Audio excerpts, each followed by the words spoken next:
বিসমিল্লাহির রহমানির রহিম। সুপ্রিয় নবম, দশম ও এসএসসি পরীক্ষার্থীরা, আশা করি তোমরা সবাই আল্লাহর রহমতে ভালো আছো। আজকে আমি তোমাদের হিসাব বিজ্ঞান বইয়ের ষষ্ঠ অধ্যায় জাবেদা 2 নম্বর সৃজনশীল সমাধান করে দিব। তোমরা মনোযোগ সহকারে এই 2 নম্বর সৃজনশীল প্রশ্নটি বুঝতে থাকো এবং ভিডিওটি শেষ হওয়া পর্যন্ত তোমরা মনোযোগ দাও। প্রথমে আমি তোমাদেরকে এই সৃজনশীল প্রশ্নটা বুঝিয়ে দিচ্ছি, এরপরে আমরা সমাধান শুরু করব। তাহলে আসি আমরা প্রথমে প্রশ্নটা পড়ি। বাহাউদ্দিন অ্যান্ড সন্সে 2017 সালের মে মাসের লেনদেন নিম্নরূপ। 2017 সাল মে মাসের 2 তারিখের লেনদেনটি হচ্ছে ব্যবসায়ের জন্য ব্যাংক হতে উত্তোলন 15,000 টাকা। মে মাসের 3 তারিখ রমিজ অ্যান্ড সন্সের নিকট 5% বার্তায় 10,000 টাকার পণ্য বিক্রয়। সালাম নম্বর 173 এবং পরিবহন খরচ 1,000 টাকা। মে মাসের 5 তারিখে ভাড়া অগ্রিম পরিশোধ 3,000 টাকা। মে মাসের 8 তারিখ পণ্য বিক্রয় বাবদ চেক প্রদান 7,000। মে মাসের 10 তারিখ 5% বার্তায় শাহাদাত অ্যান্ড কোম্পানি এর নিকট পণ্য বিক্রয় 9,000 টাকা। সালাম নম্বর 174, প্যাকিং খরচ 500 টাকা। মে মাসের 15 তারিখ নগদ উত্তোলন 1,000 টাকা। এবার আমাদের এই উদ্দীপক থেকে আমরা কি সৃজনশীল প্রশ্ন করব? ক নাম্বার, বাহাউদ্দিন অ্যান্ড সন্সের মে মাসের বিক্রয় খাতের বার্তার পরিমাণ কত? খ নম্বর সৃজনশীল উপযুক্ত লেনদেনের ভিত্তিতে বিক্রয় জাবেদা প্রস্তুত করো। গ নম্বর প্রশ্ন, বিক্রয় জাবেদা লেনদেন ব্যতীত অবশিষ্ট লেনদেনের সাধারণ জাবেদা দাখিলা দাও। প্রিয় শিক্ষার্থীরা, ক নম্বর সৃজনশীল প্রশ্নে বলা হয়েছে বাহাউদ্দিন অ্যান্ড সন্সের মে মাসের বিক্রয় খাতের বার্তার পরিমাণ। তুমি প্রথমে অঙ্কটা সমাধান করার শুরুর আগে তোমাকে এই উদ্দীপকের যে 6টি তারিখ উল্লেখ আছে, মোট বিভিন্ন তারিখগুলো, এখান থেকে আগে তোমাকে খুঁজে নিতে হবে কোন কোন তারিখে সেই পণ্য বিক্রয় করেছে। তাহলে লক্ষ্য করো, মে মাসের 3 তারিখ রমিজ ব্রাদার্সের নিকট 5% বার্তায় 10,000 টাকার পণ্য বিক্রয়। তাহলে এই মে মাসের 3 তারিখে পণ্য বিক্রয় আছে 10,000 টাকা। এবং মে মাসের 10 তারিখ 5% বার্তায় শাহাদাত অ্যান্ড সন্সের নিকট পণ্য বিক্রয় 9,000 টাকা। আর অন্য কোনো তারিখে বিক্রয়ের লেনদেন নাই। তাহলে আমাদেরকে প্রশ্নে বলা হয়েছে মে মাসের বিক্রয় খাতের বার্তার পরিমাণ কত। তাহলে আমরা এই 2টি তারিখ, মে মাসের 3 তারিখ এবং মে মাসের 10 তারিখ দিয়ে এই 2টা লেনদেন থেকে আমরা বিক্রয় খাতের বার্তার পরিমাণ নির্ণয় করব। একইভাবে খ নম্বর প্রশ্ন আমাদেরকে বলা হয়েছে উপযুক্ত লেনদেনের ভিত্তিতে বিক্রয় জাবেদা প্রস্তুত করা। তাহলে এইখানে যে লেনদেনগুলো যে উদ্দীপকের মধ্যে দেওয়া আছে, এই 6টি তারিখে লেনদেনগুলোর মধ্যে বিক্রয় আছে মে মাসের 3 তারিখ এবং মে মাসের 15 তারিখ। তাহলে আমরা খ নম্বর সৃজনশীল যখন করব তখন এই বিক্রয় জাবেদা বলতে এই মে মাসের 3 তারিখ এবং মে মাসের 10 তারিখে লেনদেন 2টা দিয়ে আমরা বিক্রয় জাবেদা প্রস্তুত করব। একইভাবে গ নম্বর সৃজনশীল প্রশ্নে বলা হয়েছে বিক্রয় জাবেদা লেনদেন ব্যতীত অবশিষ্ট লেনদেনের সাধারণ জাবেদা। তাহলে লক্ষ্য করো, মে মাসের 3 তারিখ এবং 10 তারিখ এই 2টা তারিখে হচ্ছে বিক্রয়। এই বিক্রয় জাবেদা লেনদেন 2টা বাদ দিয়ে অবশিষ্ট মে মাসের 2 তারিখ, মে মাসের 5 তারিখ, মে মাসের 8 তারিখ এবং মে মাসের 15 তারিখ, এই 4টি তারিখের লেনদেন দিয়ে আমরা সাধারণ জাবেদা প্রস্তুত করব। আশা করি তোমরা এই প্রশ্নটা বুঝে নিচ্ছ সৃজনশীলের প্রশ্নের সাথে। এবার আমরা ক নম্বর সৃজনশীল প্রশ্নটি সমাধান শুরু করি। ক নম্বর প্রশ্ন, সৃজনশীল প্রশ্ন নম্বর ক, আমাদেরকে বলা হয়েছে মে মাসে বিক্রয় খাতের বাট্টার পরিমাণ। তাহলে আমরা লিখব বাট্টার পরিমাণ নির্ণয় বা বিক্রয় বাট্টার পরিমাণ নির্ণয়। বাট্টার পরিমাণ নির্ণয় আমরা একটা কলাম করে নিই এখানে। কলাম প্রথমে লিখব তারিখ, এরপর লিখব বিবরণ, এরপরে লিখব আমরা টাকা। এবার লক্ষ্য করো, মে মাসে সে পণ্য বিক্রয় করছে, এই যে রমেশ ব্রাদার্সের নিকট 5% বাট্টা 10,000 টাকার পণ্য বিক্রয়। তাহলে 10,000 টাকার উপর বিক্রয় বাট্টা কত হয়? মে মাসের 3 তারিখ দিয়ে আমরা লিখব বিক্রয় বাট্টা। এবার টাকাটা আমরা বাট্টার পরিমাণের টাকাটা বের করি। 10,000 টাকার উপর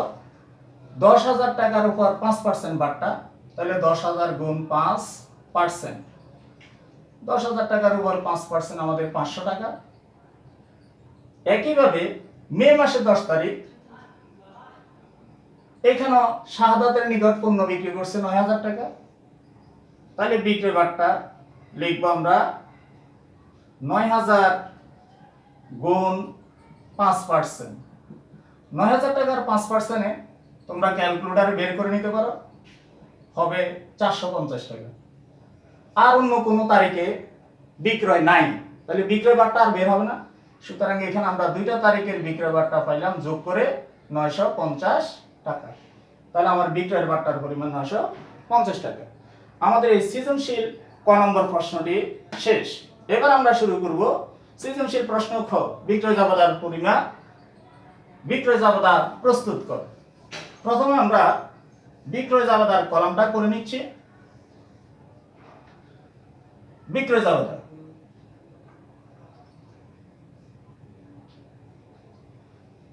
এইভাবে আমরা কলাম করে নিব।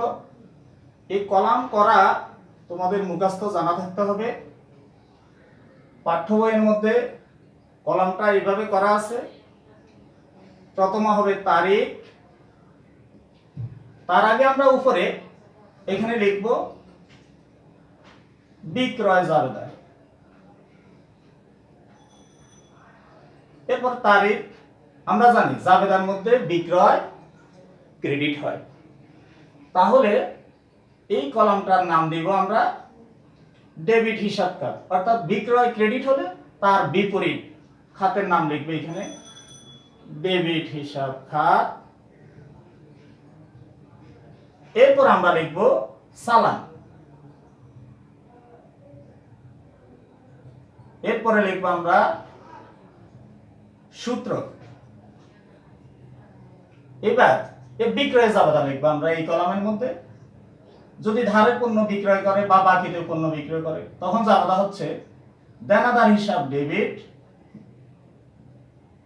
আর বিক্রয় হিসাব ক্রেডিট।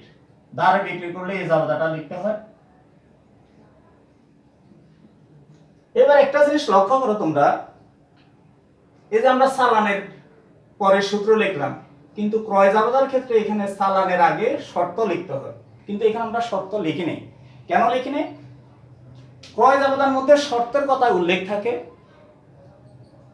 এর জন্য তখন শর্ত লিখতে হবে। বিক্রয় জাবেদার শর্তের কথা উল্লেখ থাকে না, এই জন্য আমরা লিখি নেই। তবে খেয়াল রাখতে হবে, পরীক্ষার প্রশ্নের মধ্যে যদি বিক্রয়ের লেনদেনের পাশে যদি শর্ত উল্লেখ করে দেয়, তখন তোমাকে এখানে শর্তের কলামটা তুমি লিখবা। আর যদি দেওয়া না থাকে তাহলে আমরা লিখব না।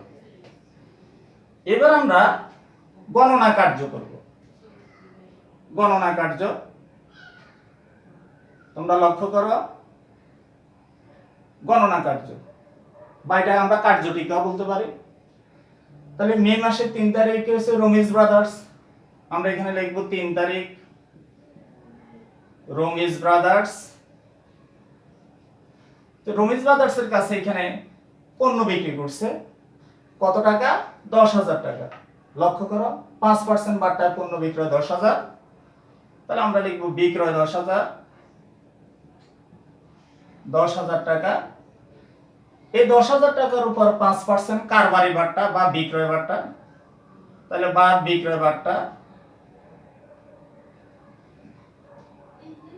বিক্রয় বাট্টা হচ্ছে 10,000 টাকার উপর 5% 500 টাকা, তাহলে বিয়োগ করলে হবে 9,500 টাকা বাট্টা বাদ দেওয়ার পর। এবার বলছে মে মাসের 3 তারিখে বলছে পরিবহন খরচ 1,000 টাকা। তোমরা খেয়াল রাখবা, ক্রয়ের ক্ষেত্রে বা বিক্রয়ের ক্ষেত্রে যত টাকার মাল ক্রয় করবে বা বিক্রি করবে ওই টাকা থেকে প্রথমে বিক্রয় বাট্টা আর ক্রয়ের ক্ষেত্রে ক্রয় বাট্টা বাদ দিতে হবে। তারপর আনুষঙ্গিক খরচ যেমন পরিবহন খরচ, মজুরি খরচ, কুলি খরচ, এই যে এখানে আছে প্যাকিং খরচ, এই জাতীয় আনুষঙ্গিক যে খরচগুলো আছে বিক্রয়ের সাথে জড়িত এই খরচগুলো তারপরে যোগ করতে হবে। আগে বাট্টা বাদ দিতে হবে, পরে আনুষঙ্গিক খরচ যোগ করতে হবে। তাহলে এবার আমরা যোগ করব, যোগ পরিবহন খরচ টাকার পরিমাণ 1,000, তাহলে যোগ করলে হবে মোট 10,500 টাকা। এবার আমরা রমেশ ব্রাদার্সের নিকট যে পণ্য বিক্রি করছে এটা জাবেদা লিখব। জাবেদাটা হচ্ছে রমেশ ব্রাদার্স হচ্ছে দেনাদার, বিক্রি করলে আমরা টাকা পাবো, কার কাছ থেকে পাবো? যেহেতু এটা বাকিতে বিক্রি করছে তাহলে রমেশ ব্রাদার্স থেকে আমরা টাকা পাবো। রমেশ ব্রাদার্স হচ্ছে দেনাদার, তাহলে রমেশ ব্রাদার্স হিসাব ডেবিট, ডেবিট আর বিক্রয় হিসাব ক্রেডিট। বিক্রি করলে আয় বৃদ্ধি পায়, এই জন্য বিক্রয় হিসাব ক্রেডিট। আর টাকার পরিমাণ হচ্ছে 10,500 টাকা। তাহলে লক্ষ্য করো, এবার আমরা এখানে তারিখের ছকের ভিতরে এবার এই টাকাটা বসাবো।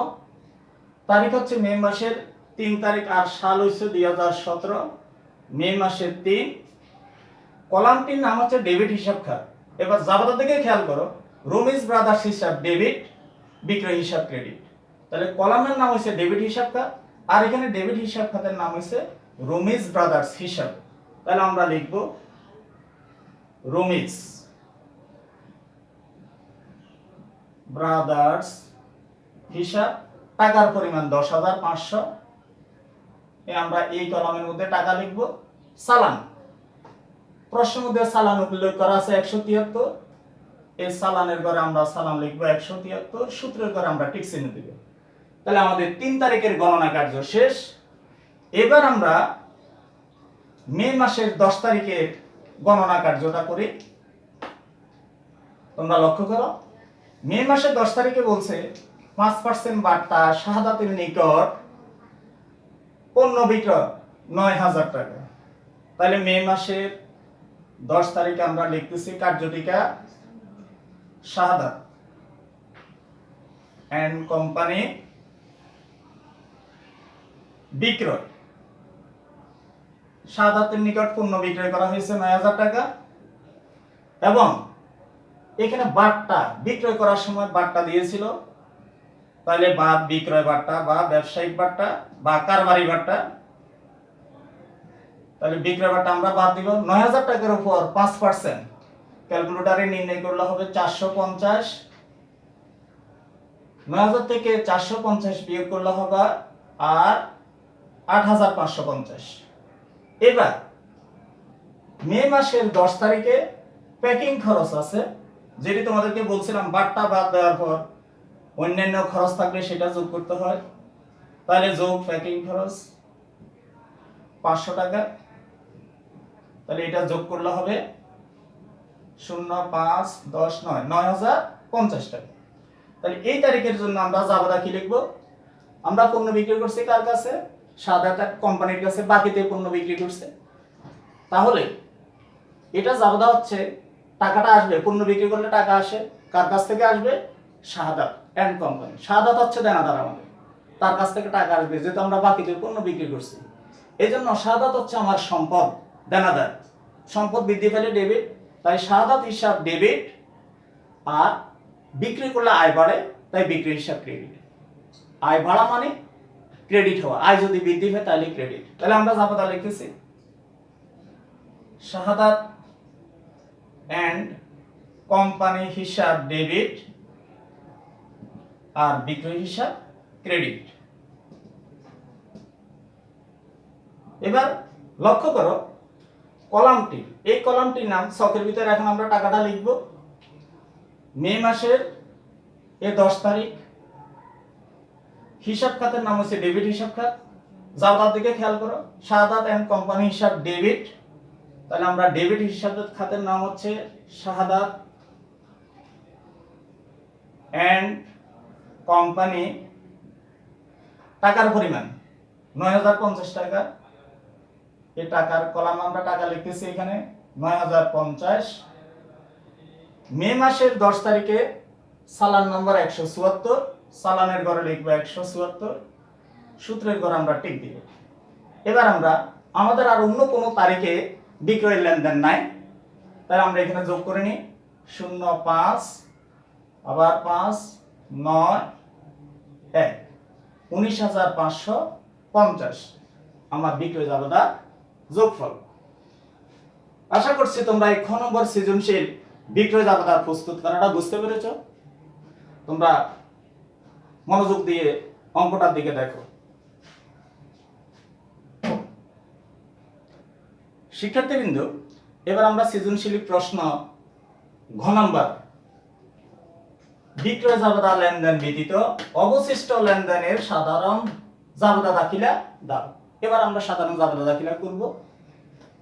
আমরা অঙ্কটা হচ্ছে বাহাউদ্দিন এন্ড সন্সের, তাহলে আমরা উপরে লিখে রাখি বাহাউদ্দিন এন্ড সন্স, এরপরে লিখব সাধারণ জাবেদা। এবার আমরা কলাম করে নিব সাধারণ জাবেদা। সাধারণ জাবেদার কলাম হচ্ছে 5টি, এই কলামগুলো লক্ষ্য করো তোমরা। প্রথমে লিখতে হবে তারিখ, তারিখ লিখবো আমরা এখানে। এরপর হচ্ছে হিসাবের নাম, 2 নম্বর কলামে লিখতে হবে হিসাবের নাম ও ব্যাখ্যা। 3 নম্বর কলামে লিখতে হবে খতিয়ান পৃষ্ঠা। 4 নম্বর কলামে লিখতে হবে ডেবিট টাকা।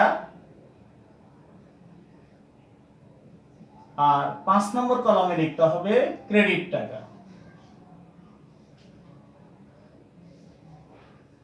এবার আমরা যে সমস্ত লেনদেন উদ্দীপকের মধ্যে যে তারিখগুলো দেওয়া আছে, এই তারিখগুলোর মধ্যে যে লেনদেনগুলো বিক্রয় জাবেদা অন্তর্ভুক্ত হয়ে গেছে, ওই লেনদেনগুলো ছাড়া অবশিষ্ট লেনদেনগুলো এবার আমরা সাধারণ জাবেদা করি।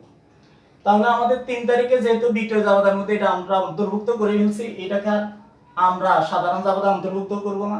একইভাবে মে মাসের 10 তারিখে এটা আমরা বিক্রয় জাবেদা অন্তর্ভুক্ত করে নিছি, এজন্য এটাও আর আমার সাধারণ জাবেদা অন্তর্ভুক্ত করতে হবে না। এই 2টা তারিখের লেনদেন আমরা সাধারণ জাবেদার মধ্যে অন্তর্ভুক্ত করব না।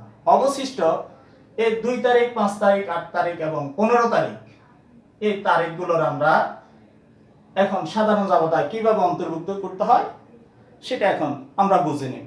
আসো, মে মাসের 2 তারিখ ব্যবসায়ের জন্য ব্যাংক হতে উত্তোলন। তোমরা চিন্তা করবা প্রত্যেকটি লেনদেনের 2টি পক্ষ বিদ্যমান, এক পক্ষকে ডেবিট করতে হয়, অপর পক্ষকে ক্রেডিট করতে হয়। এটাকে বলা হয় লেনদেনের দ্বৈত শর্ত। একাধিক পক্ষ থাকতে পারে, তবে কমপক্ষে 2টি পক্ষ থাকতে হয়, লেনদেন হতে হয়। তাহলে ব্যবসায়ের জন্য ব্যাংক হতে উত্তোলন করা হলো, এই লেনদেনের প্রভাবটা কি? আমরা যদি আমাদের ব্যবসায়ের টাকাগুলো আছে জমা আছে ব্যাংকে, ব্যবসায়িক প্রয়োজনে ব্যাংক থেকে টাকাগুলো উত্তোলন করে ব্যবসার মধ্যে আমরা নিয়ে আসছি, তাহলে কারবার বা ব্যবসায়ের মধ্যে কি বৃদ্ধি পেল? নগদ টাকা বৃদ্ধি পেল। এই নগদ টাকা বৃদ্ধি পাওয়া মানে সম্পদ বৃদ্ধি পাওয়া, আর সম্পদ বৃদ্ধি পেলে এটাকে বলা হয় ডেবিট, আর সম্পদ যদি হ্রাস পায় এটাকে বলা হবে ক্রেডিট। তাহলে আমার একটা সম্পদ বৃদ্ধি পেল নগদ টাকা, আবার ব্যাংকে যে টাকাটা জমা আছে এটাও সম্পদ, ব্যাংকে আমার জমা টাকার পরিমাণ কমে যাবে, তাহলে আরেকদিকে আরেকটা সম্পদ হ্রাস পাচ্ছে। একদিকে নগদ টাকা একটি সম্পদ বৃদ্ধি পাচ্ছে, অপরদিকে ব্যাংকে জমা টাকার পরিমাণ কমে যাচ্ছে, তাহলে আরেকটি সম্পদ হ্রাস পাচ্ছে। তাহলে আমরা লিখব নগদ টাকা বৃদ্ধি পেয়েছে কারবারের মধ্যে। আমরা প্রথমে সাল লিখি, এরপরে লিখব মে মাসের 2 তারিখ। তাহলে ব্যাংক থেকে উত্তোলন, কি উত্তোলন করছি? নগদ টাকা। নগদ টাকা বৃদ্ধি পেয়েছে, তাহলে আমরা জাবেদা লিখব নগদান হিসাব ডেবিট আর ব্যাংক হিসাব ক্রেডিট। নগদ টাকা বৃদ্ধি পেয়েছে মানে সম্পদ বৃদ্ধি পেয়েছে এই জন্য ডেবিট, আর ব্যাংক জমা টাকা হ্রাস পেয়েছে, সম্পদ হ্রাস পেয়েছে এই জন্য ব্যাংক হিসাব ক্রেডিট। কারণ, এবার আমরা কারণ লিখব। কারণ ব্যাংক হতে নগদ টাকা উঠানো হলো বা উত্তোলন করা হলো। আমার এই 2 তারিখের জাবেদাটা সম্পূর্ণ হলো। এবার আমরা টাকা লিখব। টাকা হচ্ছে 15,000 টাকা। এই ডেবিট কলামে এই ডেবিট নগদান হিসাব বরাবর লিখতে হবে, আর ক্রেডিট কলামে আমরা টাকা লিখব ব্যাংক হিসাব বরাবর করে 15,000 টাকা। এবার আসো মে মাসের 5 তারিখ, ভাড়া অগ্রিম পরিশোধ করা হলো।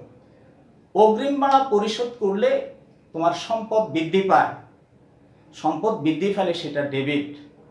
আর ভাড়া যদি আমরা পরিশোধ করি, ব্যবসা থেকে নগদ টাকা হ্রাস পায়। নগদ টাকা হ্রাস পাওয়া মানে সম্পদ হ্রাস পাওয়া, সম্পদ কমে যাওয়া। সম্পদ কমে গেলে আমরা জানি ক্রেডিট, আর সম্পদ যদি বৃদ্ধি পায় তাহলে হবে ডেবিট। তাহলে আমার এখানেও একই রকম 2 তারিখের মতো একটি সম্পদ বৃদ্ধি পেয়েছে, অগ্রিম ভাড়া দেওয়ার ফলে সম্পদ বৃদ্ধি পেয়েছে, অপরদিকে ব্যবসা থেকে নগদ টাকা হ্রাস পেয়েছে। তাহলে একটা সম্পদ বৃদ্ধি, আরেকটি সম্পদ হ্রাস। সম্পদ যেটা বৃদ্ধি সেটা হবে ডেবিট, তাহলে অগ্রিম ভাড়া হিসাব ডেবিট, আর ব্যবসা থেকে নগদ টাকা চলে যাচ্ছে, এই সম্পত্তিটা কমে যাচ্ছে, এই জন্য নগদান হিসাব ক্রেডিট। তাহলে আমরা লিখব ভাড়া হিসাব ডেবিট। মে মাসের 5 তারিখে লিখব ভাড়া অগ্রিম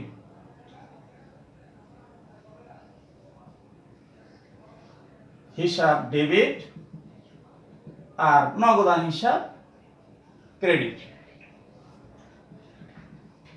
টাকা লিখি। টাকার পরিমাণ হচ্ছে 3,000 টাকা। তাহলে আমরা ডেবিটে ডেবিট কলাম বরাবর, ক্রেডিটে ক্রেডিট লাইন বরাবর টাকাটা লিখলাম। এবার কারণ লিখব। কারণ নগদে অগ্রিম ভাড়া প্রদান করা হবে।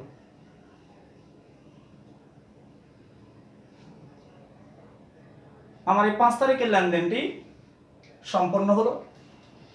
এবার মে মাসের 8 তারিখ, খেয়াল করো, পণ্য ক্রয় বাবদ চেক প্রদান। তুমি কারবারের জন্য, ব্যবসার জন্য পণ্য ক্রয় করেছো, তাহলে তোমার খরচ বৃদ্ধি পেয়েছে। আমরা জানি ব্যয় হিসাবে ব্যয় যদি বৃদ্ধি পায় তাহলে হয় ডেবিট, আর ব্যয় যদি কমে যায়, হ্রাস পায়, তাহলে হয় ক্রেডিট। তাহলে আমার এখানে পণ্য ক্রয় করার ফলে খরচ বৃদ্ধি পেয়েছে, এই জন্য ব্যয় বৃদ্ধি পেয়েছে, এই জন্য ক্রয় হিসাব ডেবিট লিখব। আর ক্রয় করার ফলে টাকাটা চলে যাবে আমাদের ব্যাংক থেকে, এই জন্য ব্যাংকের টাকাটা কমে যাচ্ছে, অর্থাৎ সম্পদ কমে যাচ্ছে, ব্যাংকে জমা টাকা কমে যাচ্ছে। আর জমা টাকা কমে যাওয়া মানে সম্পদ কমে যাওয়া। সম্পদ কমে গেলে ওই হিসাবটা হবে ক্রেডিট। এজন্য খরচ বৃদ্ধি হয়েছে, তাই লিখবো ক্রয় হিসাব ডেবিট, অপরদিকে ব্যাংক হিসাব ক্রেডিট। ব্যাংকে টাকা কমে যাচ্ছে, হ্রাস পাচ্ছে। তাহলে মে মাসের 8 তারিখ ক্রয় হিসাব ডেবিট আর ব্যাংক হিসাব ক্রেডিট। চেক দ্বারা ক্রয় করলে টাকা ব্যাংক থেকে হ্রাস পায়। কারণ লেখো। কারণ চেক দ্বারা ক্রয় করা হলো, চেক দ্বারা ক্রয় করা হলো, এটা ব্র্যাকেটে লিখবা। এবার আমরা টাকা লিখি। 8 তারিখের টাকা 7,000 টাকা। ডেবিট লাইন বরাবর এই ডেবিট কলাম, আর ক্রেডিট লাইন বরাবর এই ক্রেডিট কলাম 7,000। লাস্ট তারিখের যে লেনদেনটি মে মাসের 15 তারিখ, নগদ উত্তোলন 1,000 টাকা। শিক্ষার্থীরা তোমরা বলো, কারবার থেকে কে উত্তোলন করতে পারে? মালিক ছাড়া কারবার থেকে অন্য কেউ টাকা বা পণ্য উত্তোলন করতে পারে না। মালিক যদি কারবার থেকে পণ্য উত্তোলন করে তাহলে মালিকের মালিকানা সত্ত্ব হ্রাস পায়, কমে যায়। আমরা তো সূত্র জানি, মালিকানা সত্ত্বের সূত্র হচ্ছে মালিকানা সত্ত্ব যদি বৃদ্ধি পায় তাইলে হবে ক্রেডিট, আর মালিকানা সত্ত্ব যদি হ্রাস পায় তাইলে হয় ডেবিট। এই ক্ষেত্রে মালিক নগদ টাকা উত্তোলন করছে, এই জন্য মালিকানা সত্ত্ব হ্রাস পেয়ে গেছে, তাইলে উত্তোলন হিসেবে হবে ডেবিট। অপরদিকে কারবার বা ব্যবসায়ের নগদ টাকা হ্রাস পাচ্ছে, অর্থাৎ সম্পদ হ্রাস পেলে হবে ক্রেডিট। তাই আমরা লিখব নগদান হিসাব ক্রেডিট, উত্তোলন হিসাব ডেবিট আর নগদান হিসাব ক্রেডিট। আসো তাহলে আমরা জালদাটা লিখি। মে মাসের 15 তারিখ উত্তোলন হিসাব ডেবিট, আর কারবার থেকে নগদ টাকা হ্রাস পাচ্ছে, এই জন্য নগদান হিসাব ক্রেডিট। টাকার পরিমাণ 1000, এর ডেবিট কলামে ডেবিট লাইন বরাবর 1000 আর ক্রেডিট কলামে ক্রেডিট লাইন বরাবর 1000। এবার আমরা কারণ লিখব। কারণ মালিক ব্যক্তিগত প্রয়োজনে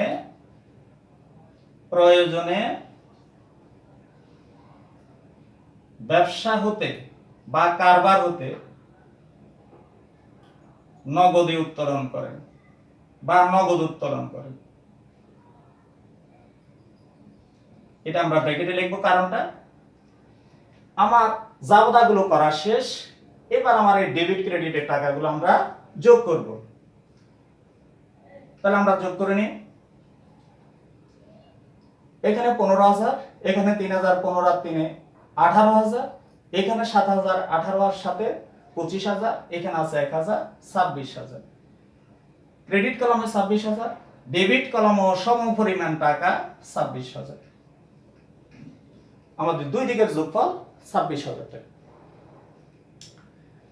আশা করছি শিক্ষার্থীরা তোমরা আজকের এই তোমাদের পাঠ্য বইয়ের 2 নম্বর সৃজনশীলটা তোমরা বুঝতে পেরেছ। পরবর্তী ভিডিওতে আমরা তোমাদের অন্যান্য সৃজনশীল প্রশ্নগুলো সমাধান করে দিব ইনশাআল্লাহ। তোমাদের সকলের সুস্বাস্থ্য এবং সাফল্য কামনা করে আজ এই পর্যন্তই। ইনশাআল্লাহ পরবর্তীতে তোমাদের সাথে আবারও ভিডিওর মাধ্যমে দেখা হবে। আল্লাহ হাফেজ।